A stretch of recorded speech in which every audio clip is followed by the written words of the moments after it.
Hello students, welcome back to second session for chapter 2 Geography class 7 Inside Our Earth. Today we will learn about minerals and rocks. Assuming that you have completed the session 1, let's move ahead and continue with the remaining topics. As I already said, today we are going to learn more about rocks and minerals, different types of rocks, igneous rocks and how they are made, sediments and sedimentary rocks, and the last one, metamorphic rocks. Rock is definitely not an alien word for us, right? But what really is a rock? Let's find out. Rock is made up of one or more minerals. Minerals in turn is a solid material found in nature. Let's dive in deeper to find out how rocks and minerals came to be. As discussed in the previous session, it all began 4.5 billion years ago when gas and dust came together to form rocks. And that makes up our planet, created from elements forged far off in our galaxy. Rocks really are the stuff of the stars, and so are we. Rocks and minerals tells us the story of our planet. We just have to look closely. And how do we do that? We will find out later on in this chapter. Minerals are solid, pure substance found in the earth. They are not made by humans, but by the processes deep down within the earth. Every mineral has special quality, which is referred to as its property. Minerals are found in the earth's soil, rocks, and water. Minerals are structured in special patterns called the crystals. These patterns help us to tell the difference between the minerals. How are crystals made? Crystals are made whenever a liquid slowly turns into a solid. Many crystals are formed when super hot melted rocks cools and hardens. But freezing and cooling is not the only way how solid crystals are formed. Crystals can also be deposited or left behind by a liquid when it evaporates or dries. That is the case with salt water. Salt is mixed into or dissolved in the water.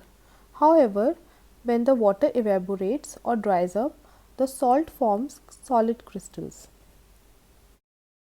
In nature, salt looks like this. A diamond used to make jewelry is a mineral. This is what a diamond looks like in nature. Silver that is used in coin is also a mineral. This is what silver looks like just after it is taken from the mine. Gold used in chains and rings is a mineral. This is what gold looks like in nature. Minerals are the basic building blocks of the earth. Rocks are made up of mixture of minerals. The earth crust is made up of various types of rocks. Any natural mass of mineral that makes up the earth crust is called the rock. Rocks can be of different size, color and texture. Let's learn more about the rocks. What are the different types? Let's dive in deeper. So there are three types of rocks. Number 1, igneous rock. Number 2, sedimentary rocks. Number 3, metamorphic rocks. Let's see how each of them are formed. Igneous rock. Igneous rocks comes from the Latin word ignis, meaning fire. So, igneous rocks are formed from melted earth material that is called the magma. Magma is a hot liquid that is formed inside the earth. Sometimes, magma flows onto the earth's surface, usually from a volcanic eruption. When magma reacts with the surface of the earth, we call it lava. Intrusive igneous rock. It is the type of igneous rocks that exist below the surface of the earth.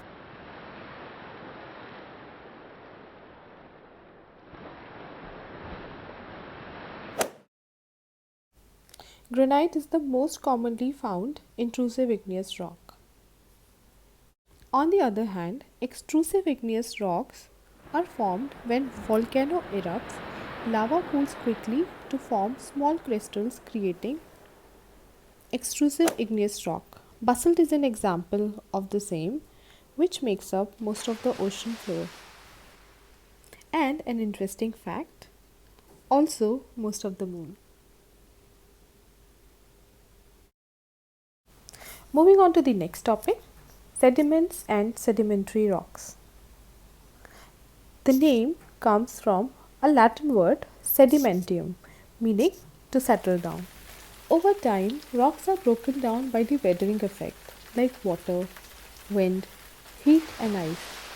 These small fragments are known as sediments, that is, tiny pieces of Earth's material such as mud, sand, and clay, are carried by wind or water.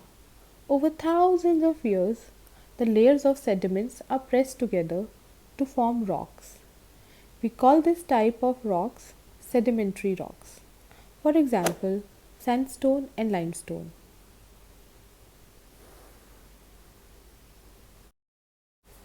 Sometimes animals or plants may become covered with these sediments. We call them fossils. Fossils in limestone are an amazing record of the past that helps the scientists to reveal truths from the changes of the climate and the extinction of the life forms.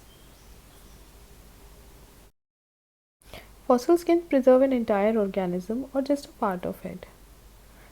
The fossilized teeth of woolly mammoths are some of our most recent fossils. Some of the oldest fossils are those of the ancient algae that lived in the ocean more than 3 billion years ago. Coal is also an example of sedimentary rock that is made from plants that lived a long time ago. That is why coal is called the fossil fuel. Moving on to the last topic, that is metamorphic rock. Metamorphic comes from a Greek word, metamorphos, that means the change of form. It is the rock that is changed by heat and pressure. As discussed in the previous session, ground underneath is constantly moving. The continental and the oceanic crust are constantly pushing, pulling, and sliding in a process known as plate tectonics. This heats and squeezes rocks, which change their forms. Minerals realign and recrystallize to form metamorphic rocks under enormous heat and pressure conditions. Many layers of the rocks create a section. With practice, geologists are able to read these layers as the pages of a history book. For example, an igneous rock like granite can be changed to gneiss, which is a metamorphic rock. Similarly, a sedimentary rock like limestone under intense heat and pressure can change to a metamorphic rock, that is marble. Another very interesting example is a diamond. Let's see how diamonds are formed. Geologists believe that diamond deposits were formed in the mantle between 1 to 3.6 billion years ago. Most were formed at the depth between 150 to 200 km in Earth's mantle. Under high pressure and temperature, carbon containing fluids dissolved minerals and replaced them with diamonds. Between 10 to 100 million years ago, they were carried to the surface of the earth in volcanic eruptions and were deposited in igneous rock known as kimberlite. Kimberlite is named after the town of Kimberley in South Africa, which is famous for its diamond mines. Kimberlite occurs in Earth's crust in vertical structure known as kimberlite pipes. These kimberlite pipes are the most important source of mined diamonds today. This is how the kimberlite looks. And if you can see the white rock over there, yeah, that is how the diamond looks in the natural form. The most familiar uses of diamonds today are as gemstones. The value of the diamond is decided on the basis of four C's: that is carats, cut, color and clarity. And that was all about the hardest substance on earth. The remaining topic, rock cycle and uses of rock, will cover in the next session. Take care. Bye bye.